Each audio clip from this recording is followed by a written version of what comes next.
check this out. The very last tomatoes of the season. And we're done, unfortunately, till next spring. Okay, so I am sitting on my phone. Okay, first off, if it sounds like I am stuffed up seriously, it's because I am. Now, don't worry, it's not COVID, it's not anything serious. I just have really weak sinuses.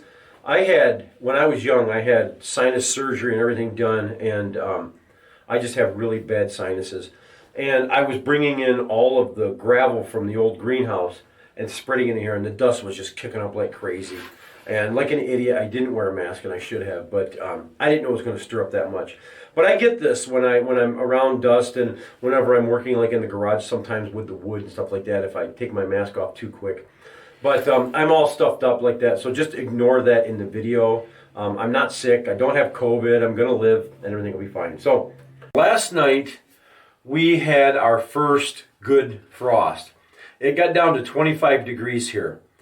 And I do have these 2 tomato plants, and I did keep them from freezing.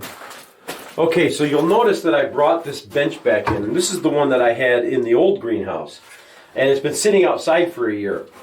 But anyways, I have this little 250 watt heater. And on the back of the bench, all the way down the 8 foot, I put OSB. And so what happens is, if I hadn't had that OSB, the heat would hit the wall and then go straight up the wall. But what it does now is it hits the OSB, and that forces the heat to have to come up through these slats. And when it comes up through the slats, it warms these 2 plants. If you notice up on the wall, let me show you. I have this sensor right here. Now, it got down to 25 degrees last night. And I got up about 3 or 4 times in the middle of the night, and the coldest this sensor said was 38.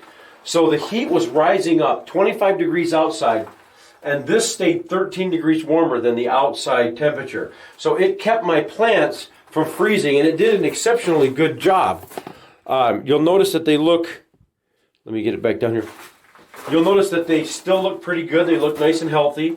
So they did not suffer any frost, and they did well. That little heater did a good job.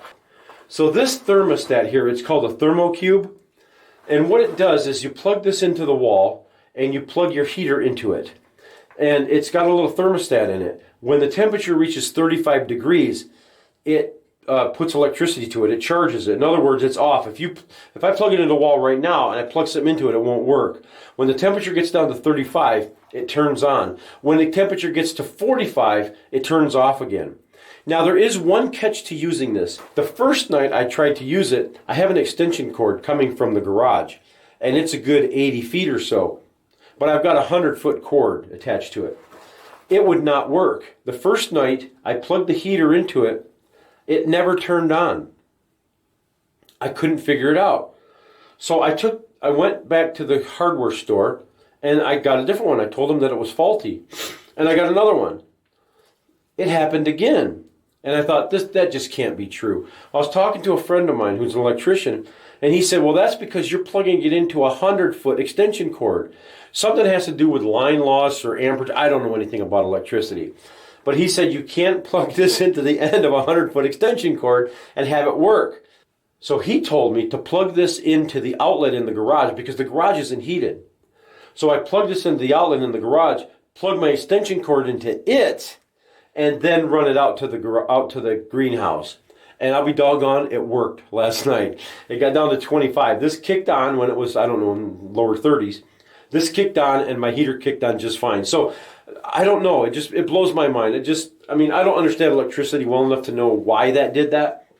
But anyways, it's just as long as the garage is getting the same temperature as the greenhouse. If it was a heated garage, of course, it isn't going to work. Or if I have a plug on the outside of the garage, that would be nice, but I don't have an outside plug. That way it would be hitting the outside temperature, and that's what I want. But the greenhouse, the garage is a few degrees warmer, but it was okay. It did fine. It lasted. So this little ThermoCube did a good job. So that's what I use when I plug in my little heater. Now let me show you this heater. Now I have 2 heaters. This one here is 250 watts. I got this one from Walmart. And this one here, I got it online. This one's 200 watts. So 250, 200, they put out about the same. I mean, 50 watts is not much different. The thing I like about this one is this has an anti-tip. See this here? It's got a little plunger. If this gets tipped over, then it turns off. This one doesn't have it. If this gets tipped over, it just keeps on blowing. And the funny thing is, this one was 20 bucks. This one I got for $10 at Walmart.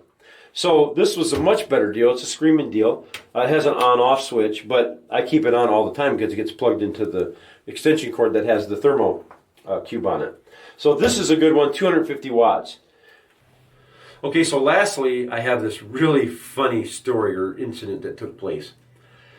At the end of June, I was harvesting my garlic. And I had mentioned it, I'm harvesting my garlic and I'm going to store it and I'm going to, plant it again in October, at the end of October, right about now, or about Halloween.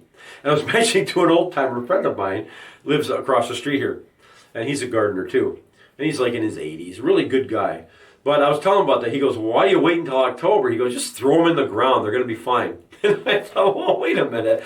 I go plant my garlic in the beginning of July. That just doesn't make any sense because, conventional wisdom says, not conventional wisdom. I should just say tradition says you plant your garlic in the end of October.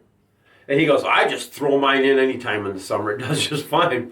So I actually started a video about planting garlic in July. That was the name of the video. I never uploaded it because I planted 4 cloves of garlic in July.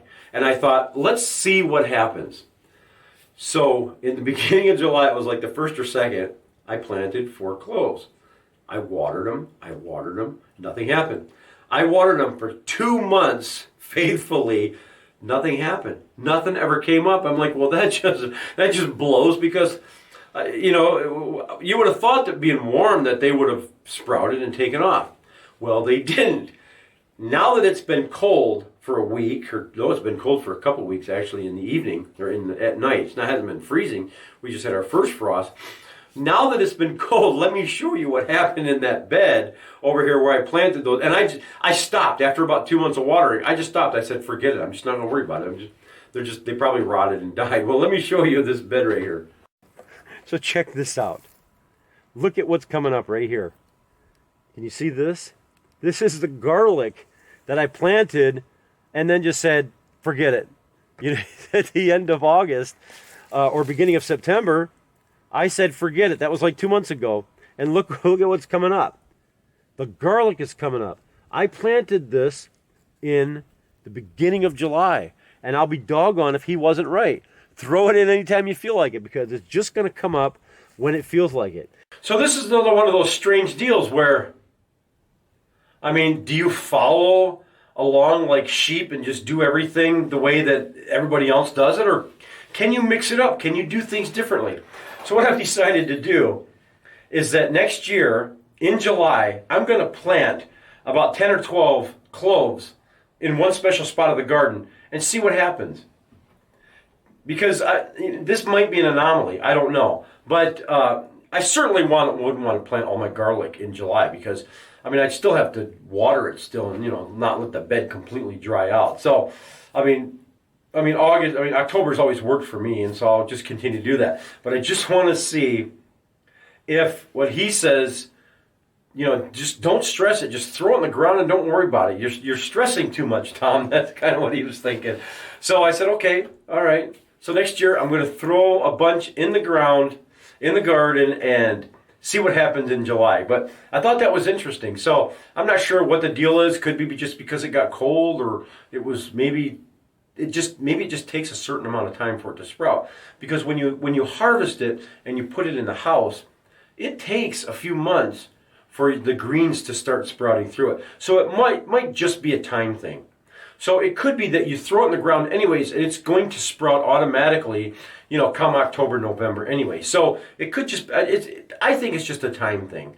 I don't think it's about when you plant the time of year. It's just that you plant it in, October because it's going to be starting to sprout any time now anyway. So I thought that was cool, but next year I'm going to try a little experiment. So Anyways, that's it for today. Thanks a lot for watching, guys. And don't forget to subscribe. And hit that little bell so you'll get notifications when I upload a new video. All right? We'll catch you guys later.